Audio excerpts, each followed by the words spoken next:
They say money talks, but sometimes it screams. Louisa Kensington, a man with a net worth rivaling the GDP of a small country, thought the world was his playground and people were just his toys. He walked into the obsidian room that night, believing he was untouchable, ready to shatter a struggling waitress's dignity for a laugh. He dangled a life-changing amount of money in front of her face just to watch her dance. But Louisa forgot one fundamental law of the universe. The higher you climb on a ladder built of arrogance, the harder the fall. What happened in the next 2 hours didn't just ruin his evening, it dismantled his entire life. This is the story of a cruel joke, a brave woman, and the instant karma that hit with the force of a freight train. The rain in Manhattan wasn't cleaning the streets, it was just making the grime slicker. Desi Miller adjusted the strap of her shoulder bag, wincing as the worn leather dug into a bruise she'd gotten from bumping into a door frame while rushing to get her 6-year-old Leo to school. She checked her phone. 4:04 4 p.m. She had 15 minutes to get into uniform, or David, the floor manager at the Obsidian Room, would dock her pay. Again. Desi wasn't just tired, she was bone-deep exhausted, the kind of fatigue that sleep doesn't fix. Her bank account balance was currently sitting at $42. Rent was due in 3 days, and Leo's asthma inhaler was running on fumes. She needed a miracle, but she would settle for a decent shift with tips that exceeded 20%. The Obsidian Room was the kind of place where a salad cost more than Desi's weekly grocery budget. It was dark, sleek, and smelled of aged mahogany and truffle oil. It was where the masters of the universe came to eat via expense accounts. "You're late, Miller," David snapped as she pushed through the kitchen's swinging doors. David was a short man with a Napoleonic complex and a receding hairline he tried desperately to hide. "I have 10 minutes, David. I'm on time," Desi said, keeping her head down as she moved toward the lockers. "Table 4 is reserved for a VIP, Louisa Kensington. You know who that is?" Desi paused, her hand on her locker dial. Everyone knew who Louisa Kensington was. He was the 32-year-old CEO of Kensington Vance, a private equity firm that specialized in buying struggling tech companies, stripping them for parts, and firing the staff. He was currently on the cover of Forbes under the headline, "The Ruthless Prodigy." "I know him," Desi said quietly. "Is he my table?" "Unfortunately for him, yes," David sneered. "Jennifer called out sick. You're covering the VIP section. Don't mess this up, Desi. Kensington is celebrating tonight. Big merger. Big money. If he asks for the moon, you get a ladder. Do you understand?" Loud and clear. Desi changed into her uniform, a crisp white button-down, a black vest, and a long black apron. She pulled her brown hair back into a tight bun, checked her reflection in the cracked mirror, and took a deep breath. "Do it for Leo," she told herself. "Just get through the night. Maybe he's a good tipper." By 7 p.m., the restaurant was humming. The clinking of crystal and the low murmur of deals being struck filled the air. Then, the energy shifted. The double doors at the front swung open, and Louisa Kensington walked in. He didn't walk, he strutted. He was handsome in a predatory way, sharp jawline, immaculate suit that cost more than Desi's car, and a smile that didn't reach his cold blue eyes. He was flanked by 3 other men, all clones of him, but slightly less expensive looking. They were loud, taking up space, laughing at a joke that likely wasn't funny. "Gentlemen, tonight we feast," Louisa announced, loud enough for half the restaurant to turn their heads. "The Omnicorp deal is done. We own them." Desi watched from the service station, gripping a pitcher of water. She felt a knot of anxiety tighten in her stomach. Loud tables were usually the worst tippers. They were too busy performing for each other to notice the human being refilling their wine. She walked over, placing the water glasses down with practiced precision. "Good evening, gentlemen. Welcome to the Obsidian Room. My name is Desi, and I'll be taking care of you tonight." Louisa didn't look up. He was scrolling on his phone. "Scotch, blue label, bottle for the table, and bring the caviar tower, the big one." "Of course, sir. And for the entrees?" Louisa finally looked up.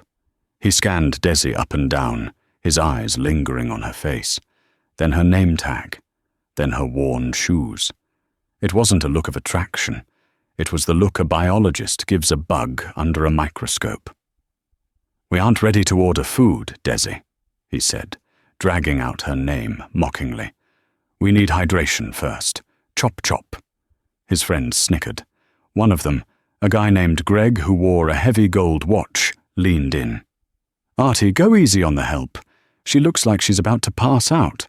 Louisa laughed, a sharp barking sound. "That's what they're paid for, Greg. Service. If she passes out, we'll just roll her over and use her as a footrest." Desi felt the heat rise in her cheeks, but she bit her tongue. Rent. Inhaler. Leo. She turned on her heel and marched to the bar. "Blue label, whole bottle," she told the bartender. "Kensington?" the bartender asked, raising an eyebrow. "Kensington," Desi confirmed.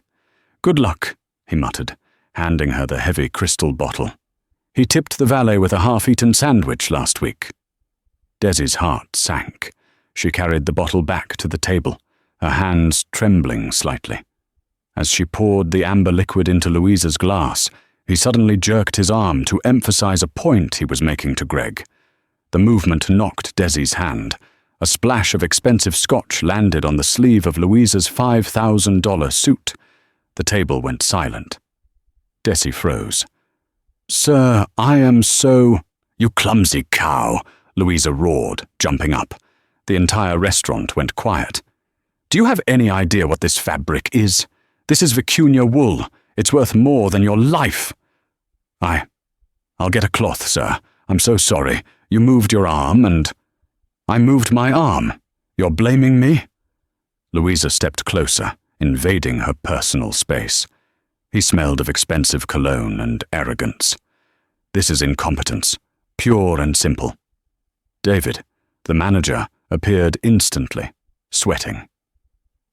"Mr. Kensington, my deepest apologies. Desi, step back. Sir, we will pay for the dry cleaning, of course. We will comp the bottle." Louisa wiped his sleeve with a napkin, his eyes never leaving Desi's terrified face.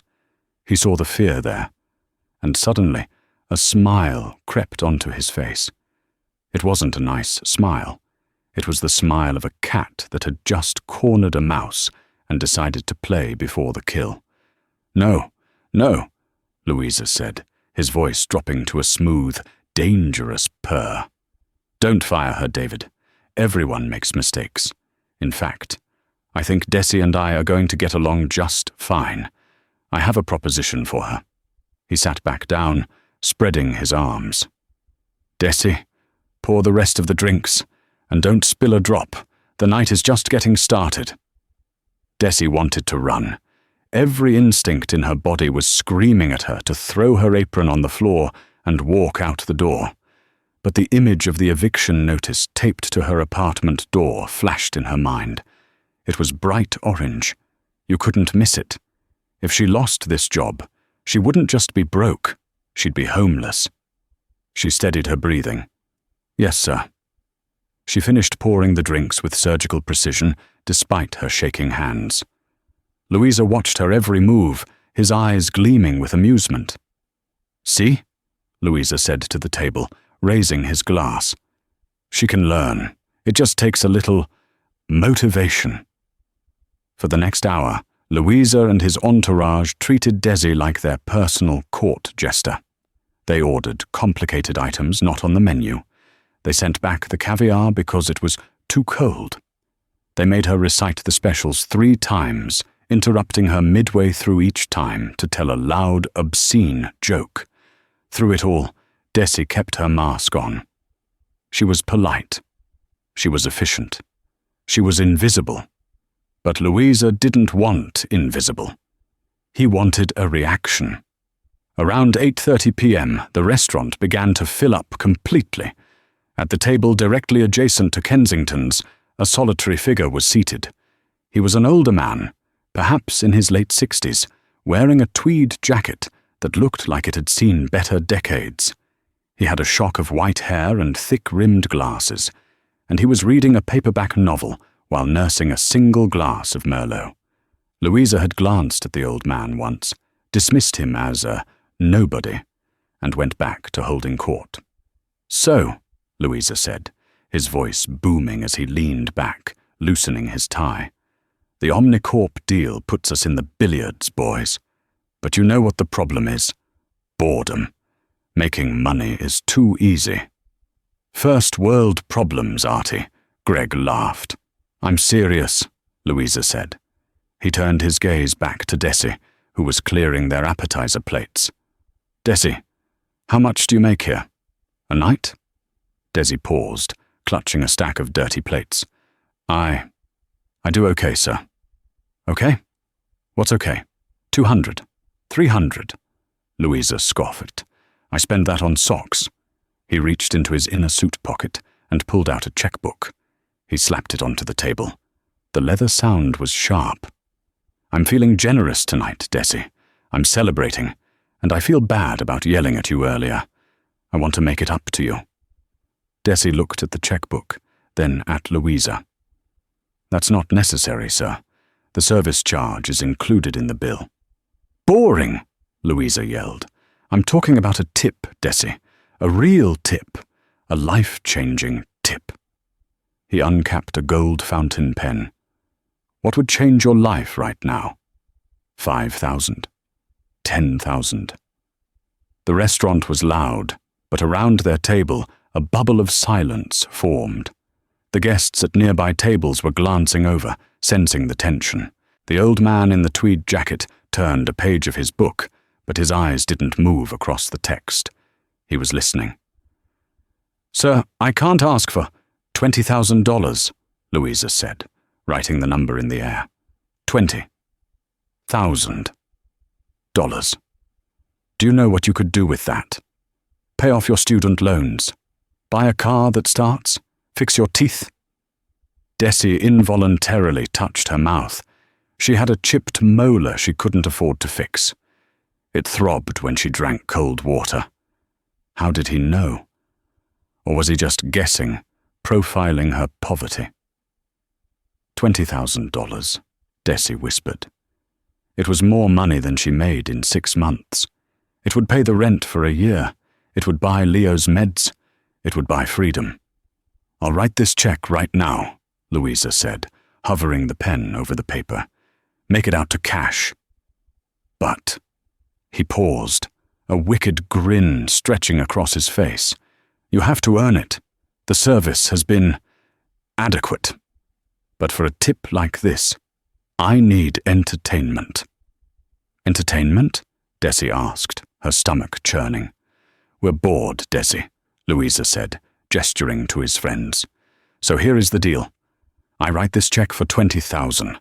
All you have to do is stand on this chair," he kicked the empty velvet chair next to him, "and sing 'I'm a Little Teapot' with the motions, loudly, so the whole restaurant can hear." Greg looked uncomfortable. "Artie, come on. That's a bit much." "Shut up, Greg. She wants the money. Look at her eyes. She's hungry for it." Louisa looked at Desi.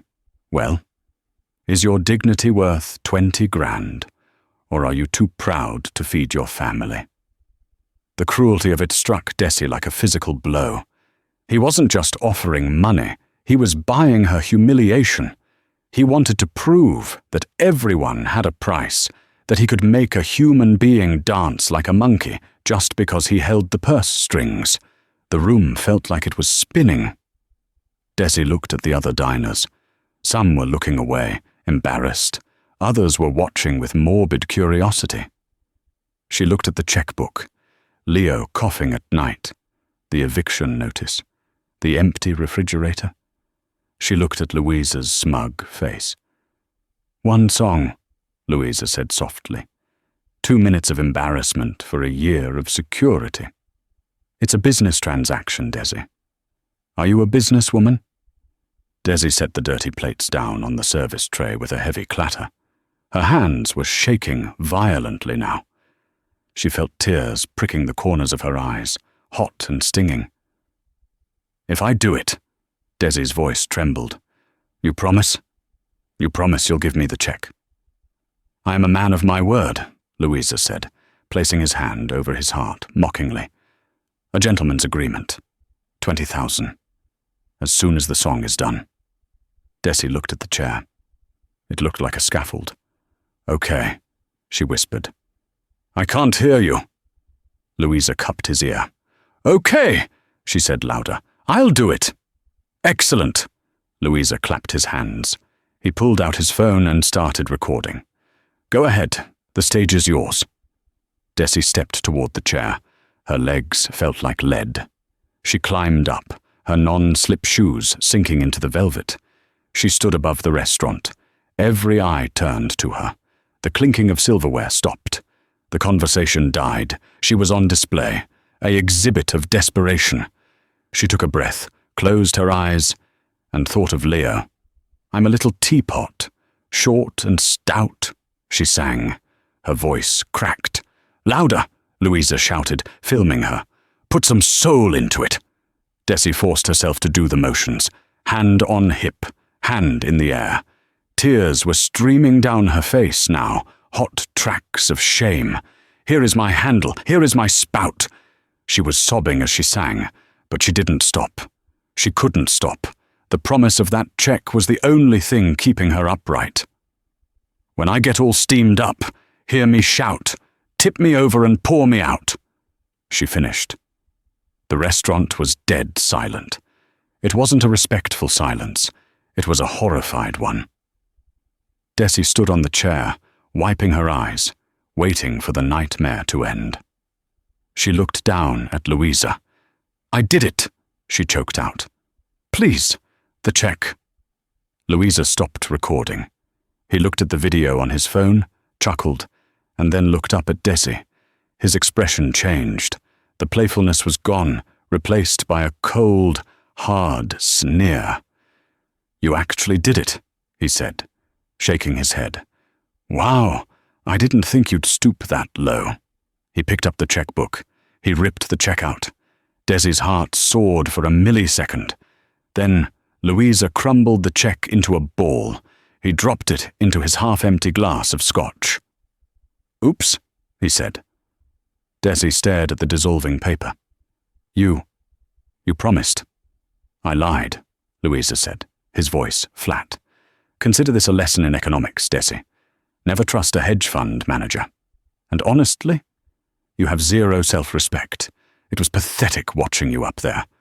I wouldn't pay a dime for that performance. He turned to his friends. Let's go. I've lost my appetite. This place is depressing. Desi stood on the chair, paralyzed. Her world collapsed. The humiliation washed over her, followed by a crushing wave of despair. He had tricked her. He had stolen her dignity and given her nothing but ash in return. Louisa threw a $100 bill on the table. For the dry cleaning, he said. He stood up, buttoning his jacket, laughing as he turned to leave. Sit down, Mr. Kensington. The voice was low, gravelly, and cut through the silence like a rusty saw blade. It didn't come from Desi. It came from the table next to them. The old man in the tweed jacket had closed his book. He removed his glasses and placed them gently on the table. He stood up. He wasn't tall, but he possessed an air of authority that made the room feel smaller. Louisa stopped and turned around, annoyed. Excuse me, who are you, Grandpa? Go back to your crossword puzzle. The old man stepped forward. He didn't look at Louisa. He looked up at Desi, who was still trembling on the chair. Child, the old man said gently, please, step down. You have nothing to be ashamed of. A mother's sacrifice for her family is the noblest thing in the world. He offered his hand. Desi, dazed, took it. He helped her down with a grip that was surprisingly strong. Then the old man turned to Louisa. His eyes, previously mild behind the glasses, were now hard as diamonds. "You, however," the old man said, "are a disgrace to the species." Louisa laughed, incredulous. "Do you know who I am? I could buy this restaurant and turn it into a parking lot by tomorrow morning. Get out of my face before I have you thrown out." "You could try," the old man said calmly. "But it is difficult to buy a building from its owner when he is standing right in front of you." Louisa paused. "What?" "My name," the old man said, "is Harrison Caldwell." The colour drained from Louisa's face, faster than the scotch had drained from the bottle. Greg gasped audibly. Harrison Caldwell, the recluse, the real estate mogul who owned half of Midtown Manhattan, and, more importantly, the majority shareholder of Omnicorp, the company Louisa had just spent 6 months trying to acquire. The deal that was supposed to be signed tomorrow morning. "Mr. Caldwell," Louisa stammered, his arrogance replaced by panic. I didn't know. I was just having a bit of fun. A joke. It was just a joke." "A joke," Harrison repeated. He looked at Desi, who was wiping her tears, then back at Louisa. "You think cruelty is funny, Mr. Kensington? You think humiliating a working woman is sport?" "It was a misunderstanding," Louisa pleaded, sweating profusely. "I was going to give her the money." "Really?" "No, you weren't," Harrison said. "I watched you. I listened to you. You are a small, sad man with a large bank account. And I have a strict policy, Louisa. I don't do business with people who lack a soul." Harrison pulled a phone from his tweed pocket. It was an old flip phone. He dialed a number and held it to his ear, staring dead into Louisa's eyes. "Hello, Jenkins. It's Harrison. That merger with Kensington Vance, scheduled for 9 a.m., kill it." "No!" Louisa shouted, stepping forward. "You can't do that. We have a preliminary agreement." "Kill it," Harrison said into the phone, ignoring Louisa. "And release a press statement. Tell them I've decided to go with the competitor. Tell them I found Kensington's corporate culture incompatible with our values." He hung up the phone. Louisa looked like he was going to be sick. The Omnicorp deal was his career. Without it, his firm was over-leveraged. He would be ruined. "You just cost me $500 million, Louisa whispered, his voice shaking. "No," Harrison said, gesturing to Desi. "She did. Or rather, your treatment of her did. Instant karma, Mr. Kensington. It's a bitch, isn't it?" The silence in the obsidian room following Harrison Caldwell's phone call was heavy enough to crush a man, and Louisa Kensington looked like he was buckling under the weight. You can't be serious," Louisa stammered, the colour draining from his face until he looked like a wax figure. "The deal. The papers are drawn up. You can't cancel a $500 million merger because of a waitress." Harrison Caldwell slowly folded his flip phone and placed it back into his tweed jacket. "I didn't cancel it because of a waitress, Mr. Kensington. I cancelled it because of you. A CEO is the soul of a company. If the soul is rotten, the body dies. I don't invest in corpses." Harrison turned to David, the manager, who was trembling near the kitchen doors. "David, is it?" Yes, Mr. Caldwell," David squeaked. "This man," Harrison gestured to Louisa without looking at him, "is trespassing. I believe I have the right to refuse service to anyone, correct?" "Absolutely, sir. 100%. David straightened up, sensing the shift in power. He turned to Louisa. "Mr. Kensington, I'm going to have to ask you and your party to leave. Immediately." Louisa's jaw dropped. "You're kicking me out? I've spent 50 grand in this place in the last month. And you just cost the owner 500 million, David said, finding a backbone he didn't know he had. Security. 2 bouncers, large men who usually spent their time checking IDs at the door, materialized. Louisa looked at them, then at his friends. Greg and the others were already backing away, distancing themselves from the blast radius. Fine, Louisa spat, buttoning his jacket with trembling fingers. I don't need this place. I don't need you. He turned his glare to Desi, who was still standing by the table, clutching the back of a chair for support.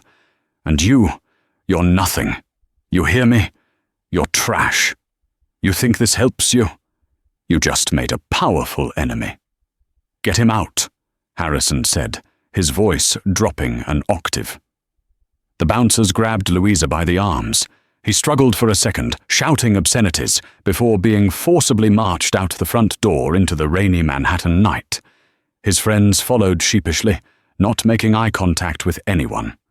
When the doors swung shut, the restaurant remained silent for a heartbeat. Then, slowly, someone started clapping. It was a woman at a corner table, then her partner joined in. Within seconds, the entire dining room was applauding. Desi didn't hear the applause. The adrenaline was fading, and the shame was crashing back in. She felt exposed, dirty, and incredibly small. She covered her face with her hands and sobbed. Harrison stepped closer to her. He didn't hug her. He sensed she might shatter if he did, but he placed a gentle hand on her shoulder.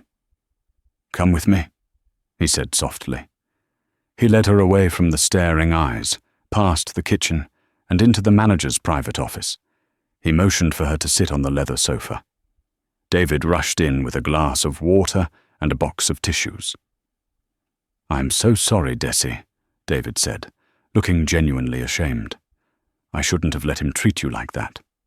I was scared of him." "We all fear the wrong things sometimes," Harrison said, dismissing David with a nod. "Give us a moment." David left. Desi drank the water, her hands still shaking. "I have to go," she whispered. "I can't stay here. I'm fired, aren't I?" "Fired?" Harrison chuckled warmly. "My dear, if anyone is getting fired, it's certainly not you. But you are done working for the night. You need to go home to your son." Desi looked up, startled. "How do you know I have a son?" Harrison smiled sadly. "I heard you singing. I'm a little teapot. That's a mother's song. And you mentioned a he when you were begging that monster for the check." Desi nodded, wiping her eyes. "Leo. He's 6. He has severe asthma. The meds. They cost so much." Harrison reached into his jacket pocket. He didn't pull out a checkbook. He pulled out a simple, battered leather wallet. He extracted a business card and wrote something on the back of it. "I am not going to give you $20,000, Harrison said. Desi's heart sank. Of course, it was too good to be true. He was just another rich man making a point. "Because," Harrison continued, "charity is a band-aid. You don't need a band-aid, Desi. You need a sword." He handed her the card. On the front was Harrison Caldwell, chairman, Caldwell Enterprises. On the back, he had written a name and a time. Eleanor Vance, tomorrow, 10 a.m., 445, Park Ave, Suite 500. "Who is Eleanor Vance?" Desi asked. "She runs my philanthropic foundation," Harrison said. "But more importantly, she runs my scholarship and small business grant program. I want you to go see her. We don't hand out cash. We hand out opportunities. You tell her I sent you." I don't know what to say. Don't say anything. Just go home. Kiss Leo." Harrison stood up. "And one more thing, Desi. Don't look at the internet tonight." Desi didn't understand what he meant until she got home. She walked into a small, drafty apartment, relieved the babysitter. Her neighbor, Mrs. Gable, hadn't left yet. She paid Mrs. Gable with the last of her cash tips, checked on a sleeping Leo, and collapsed onto her bed. Her phone buzzed. Then it buzzed again. Then it started vibrating continuously, like an angry hornet. She picked it up. She had 50 notifications on Instagram, 100 on TikTok. A video was trending. The title was simple: Billionaire Scum Humiliates Waitress. Wait for the end. Someone at the table across from Louisa had filmed the whole thing. The angle was perfect. It showed Louisa's sneering face, the checkbook, Desi's tearful singing, the crumbling of the check, and then, gloriously, Harrison Caldwell standing up and dismantling Louisa's life. It had been uploaded 2 hours ago. It already had 4 million views. The comments were a landslide of fury. Justice for Desi. I am shaking with rage. Who is this guy? Find him. Or what the rich? That's Louisa Kensington, CEO of Kensington Vance. I just looked him up. Let's ruin him. Mamov too. The way she sang, my heart broke. She did it for her kids. You can tell. And then, the hashtags started. Boycott Kensington. Justice for the Waitress. Yelik Teapot Karma. By the time the sun came up over Manhattan, the video had crossed Twitter and Facebook. CNN was running a segment on it. Louisa Kensington wasn't just a jerk anymore. He was the most hated man in America. Desi stared at the screen, terrified. She wasn't just a waitress anymore. She was a symbol. Louisa Kensington woke up to a ringing phone. He groaned, rolling over in his Egyptian cotton sheets. His head throbbed from the bottle of vodka he'd consumed after getting kicked out of the restaurant. He grabbed his phone. It was his PR crisis manager, Sheila. "What?" Louisa barked. "Don't go to the office." Sheila's voice was high, tight, and panicked. "Louisa, do not leave your penthouse." "What are you talking about? I have a board meeting at 9 to salvage the Omnicorp deal. I need to explain that Caldwell is senile." "There is no board meeting, Louisa. Have you seen the news?" "I don't watch the news, I make the news." "Well, you certainly made it today. Check your email, check Twitter, check out your window." Louisa hung up, confused. He walked to the floor-to-ceiling windows of his Upper East Side penthouse. He looked down at the street, 50 floors below. There was a crowd, a massive crowd. They were holding signs. He couldn't read them from this height, but he saw news vans, dozens of them. He opened Twitter. The first thing he saw was his own face, distorted into a meme with the caption, "The face of greed." He clicked the trending video. He watched himself. He watched the cruelty he hadn't really noticed in the moment. On the small screen, stripped of the alcohol and the ego, he looked monstrous. "No," he whispered. "This is out of context. They don't know the context." His phone rang again. It was Greg. "Dude," Greg said, his voice shaking. "I'm out. Don't call me. The internet, they found my name. They're calling my wife. I can't be associated with you." "You coward! You were laughing right there with me." Greg hung up. Louisa threw the phone across the room. It shattered against the marble wall. He showered quickly, put on a different suit, not the one with the scotch stain, and decided to fight. He was Louisa Kensington. He had survived SEC investigations, market crashes, and hostile takeovers. He could survive a viral video. He took his private elevator down to the garage, avoiding the lobby. He got into his Porsche and sped toward the Kensington Vance headquarters. When he arrived, the scene was chaotic. Protesters were swarming the entrance. Security guards were struggling to hold them back. Someone threw a cup of coffee at his car as he drove into the underground garage. He marched into the elevator and pressed the button for the top floor. He would walk into that boardroom, demand order, and spin this. He would say it was a social experiment or a misunderstanding. The elevator doors opened. The office was quiet. too quiet. People were at their desks, but they stopped typing as he walked by. They didn't make eye contact. They looked at their screens, phones, or feet. The air was thick with tension. Louisa burst into the boardroom. The entire board of directors was there. They were seated around the long mahogany table, but there was no empty chair at the head of the table. Sitting in Louisa's chair was Marcus Thorne, the senior partner, and Louisa's mentor. Marcus looked tired. "You're late," Marcus said. "I had to dodge a mob," Louisa said, smoothing his tie. "Marcus, get out of my chair. We have a crisis to manage. I need to issue a statement denying the allegations." "There are no allegations, Louisa," Marcus said calmly. "There is video evidence. 40 million people have seen you torment a woman for sport."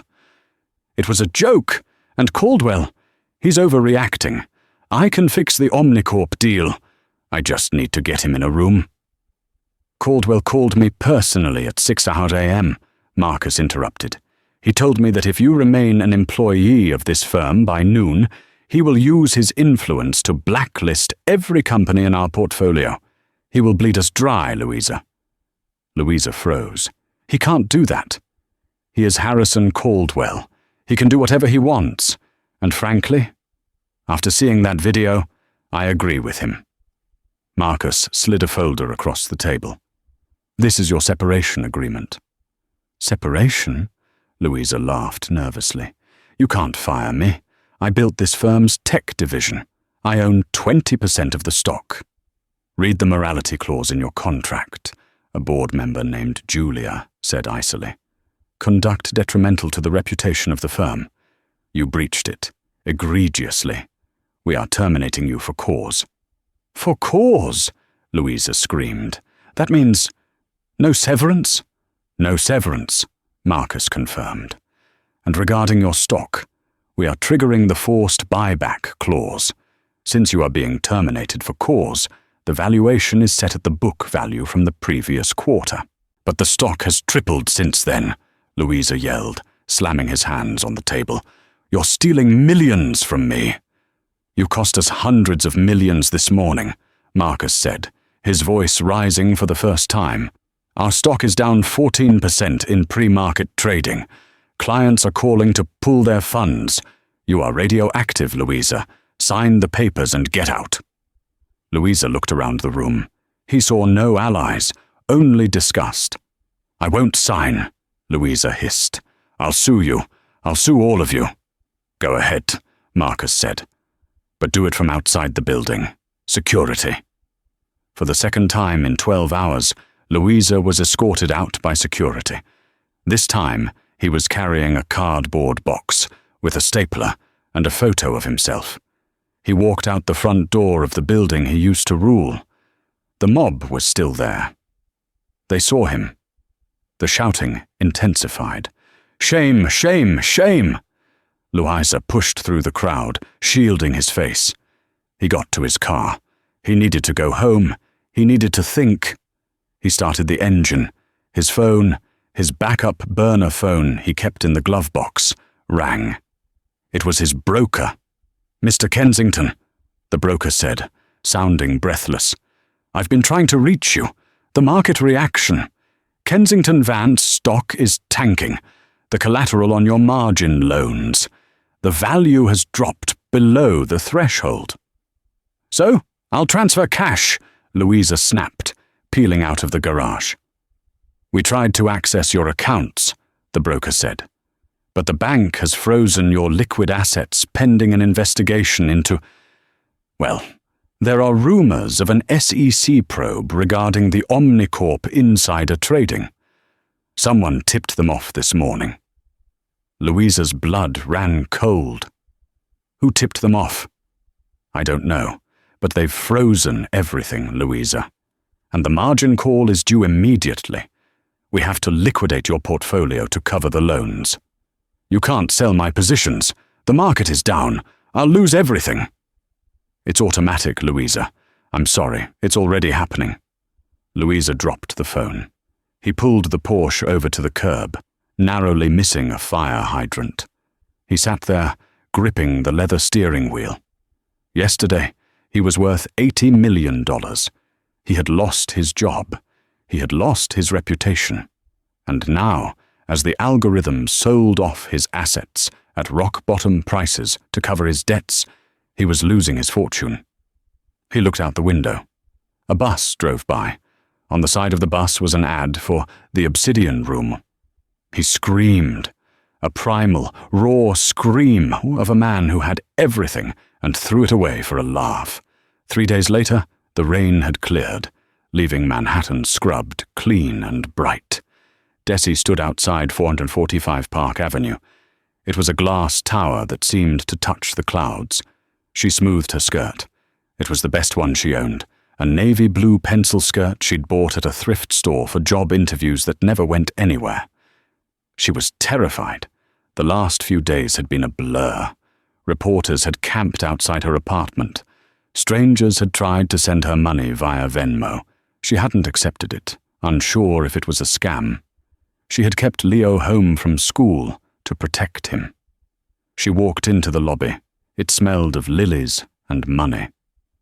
"I'm here to see Eleanor Vance," she told the receptionist. "Harrison Caldwell sent me." The receptionist's eyes widened slightly. "Ms. Miller, we've been expecting you. Top floor." Desi rode the elevator up, her stomach doing flip-flops. When the doors opened, she wasn't greeted by an office, but by a garden. The top floor was an atrium, filled with trees, sunlight, and the sound of running water. Sitting at a wrought-iron table in the center of the garden was Harrison Caldwell. He was wearing a cardigan today, looking more like a kindly grandfather than a titan of industry. Across from him was a sharp-looking woman with silver hair, Eleanor Vance. "Desi!" Harrison called out, waving her over. "Come, sit. Have some tea." Desi walked over and sat down. I thought I was meeting Miss Vance." "You are," Harrison said. "But I wanted to be here for the first part." Eleanor poured Desi a cup of tea. "Harrison has told me everything, Desi, and I've seen the video. You handled yourself with incredible grace under pressure." "I didn't feel graceful," Desi admitted. "I felt like I was dying." "That's what bravery is," Harrison said. "Doing what you have to do, even when you feel like you're dying. Now let's talk business." Harrison placed a folder on the table. "I looked into your background, Desi. I hope you don't mind. I like to know who I'm investing in." Desi stiffened. "There's not much to find. I'm a waitress. I have some debt." "I found more than that," Harrison said. He opened the folder. "I found that 7 years ago, you were a semester away from graduating summa cum laude with a degree in business administration from NYU. You were on the dean's list every year." Desi looked down at her hands. I had to drop out." "Leo was born," Eleanor said gently. "And Leo's father?" "He left," Desi said, her voice hard. "When he found out about the asthma, about the medical bills, he just packed a bag and left. I had to work. I waited tables during the day, cleaned offices at night. I couldn't afford tuition and diapers." Harrison nodded. "You made a choice. You chose your son over your future." "He is my future," Desi said fiercely. Harrison smiled. "Exactly.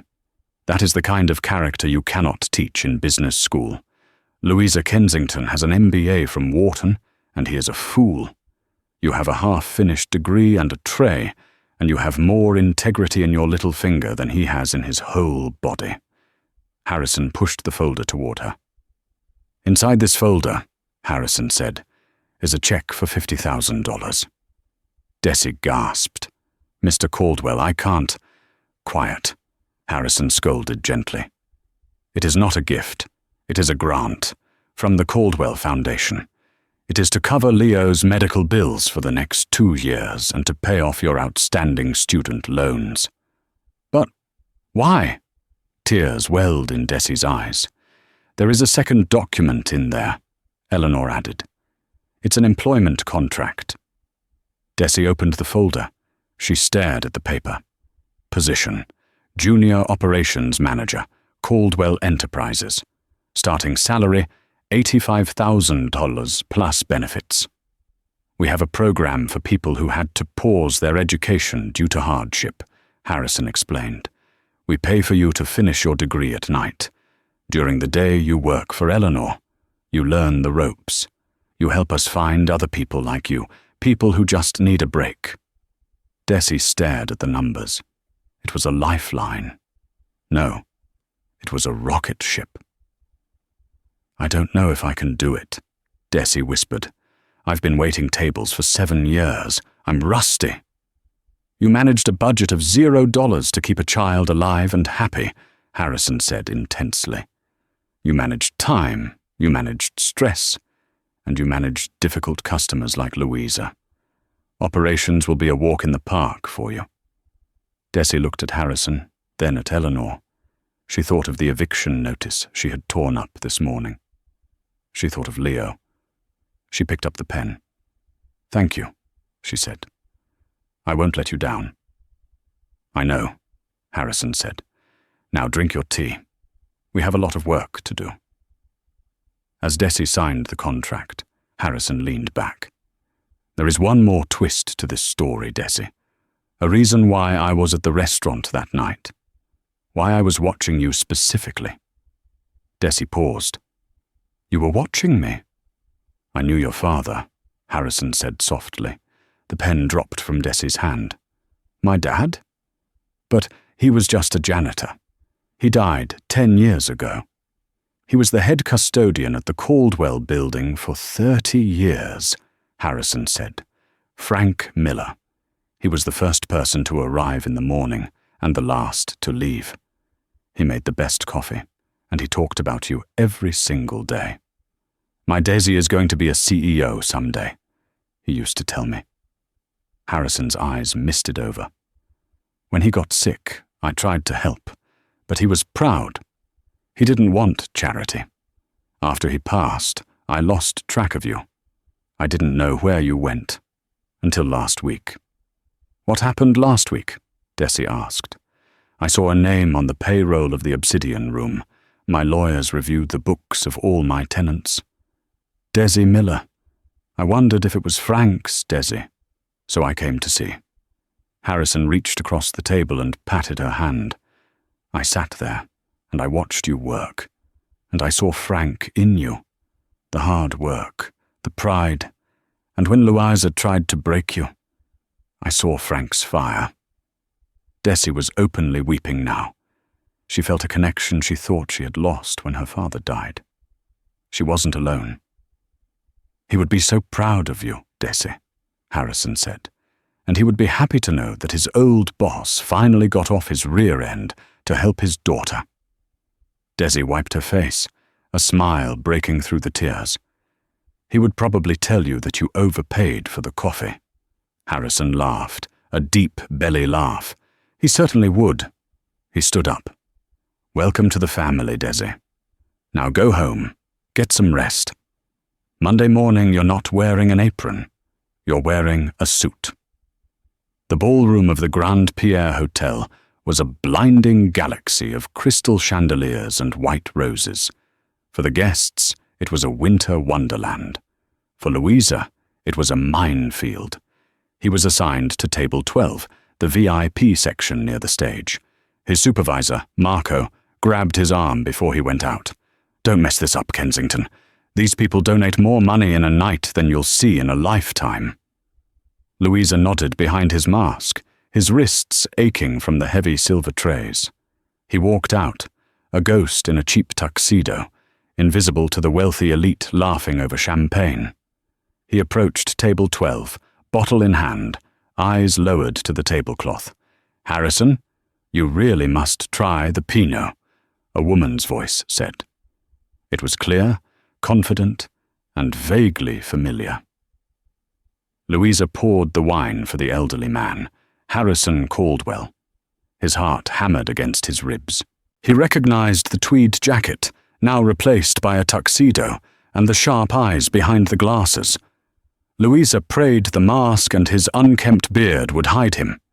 He moved to the woman. She was wearing a stunning emerald gown that caught the light. As he leaned in to pour, she turned slightly. Louisa froze. The bottle hovered in mid-air. It was Desi, the woman he had forced to sing on a chair, the woman whose dignity he had tried to buy. She wasn't the exhausted, trembling waitress anymore. She was radiant. She held herself with the easy grace of someone who belonged at the head of the table. Panic seized Louisa. His hand spasmed. At that exact moment, a busboy rushing past bumped Louisa's elbow. It was a disaster in slow motion. The bottle tipped. A splash of dark red wine cascaded onto the emerald silk of Desi's gown. The table went silent. "You idiot!" Marco materialized instantly, his face purple with rage. He grabbed Louisa by the shoulder and shoved him back. "Look what you did! That gown is worth thousands!" Louisa stood paralyzed, the empty bottle dangling from his hand. The room seemed to spin. I'm sorry," he stammered, his voice cracking. "I'll pay for the cleaning, please." "You're fired!" Marco screamed, loud enough for the surrounding tables to hear. "Get out! I'll make sure you never work in this city again." Louisa looked at Desi. He braced himself. He expected her to scream.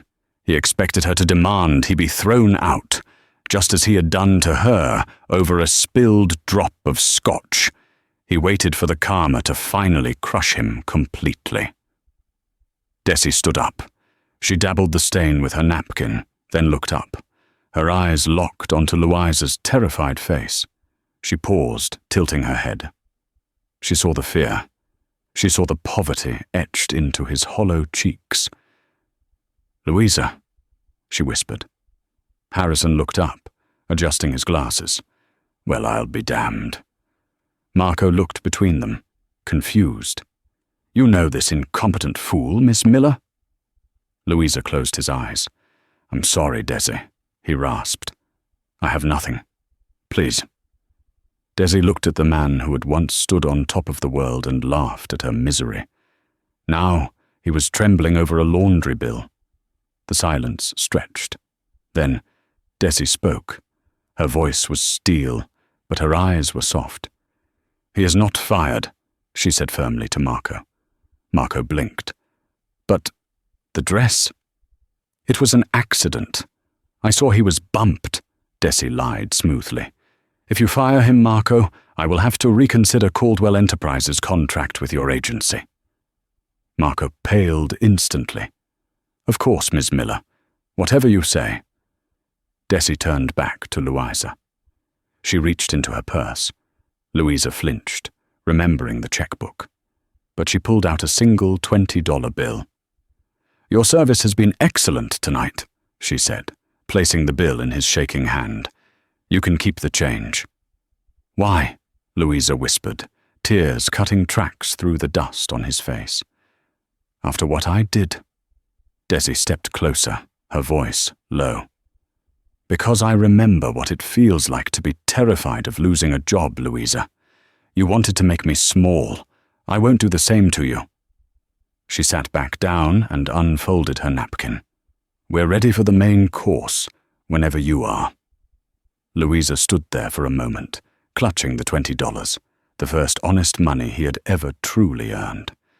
He looked at the woman he had tried to break, who had just rebuilt him with a single act of mercy.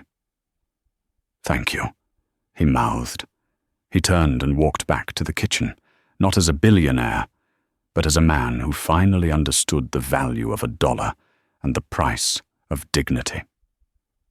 Louisa Kensington spent years building a tower of gold, only to find that it was built on a foundation of sand. He thought power was about making others feel small, but Desi Miller taught him the ultimate lesson. True power is the ability to show grace to the people who deserve it the least. Desi didn't just survive Louisa's cruelty.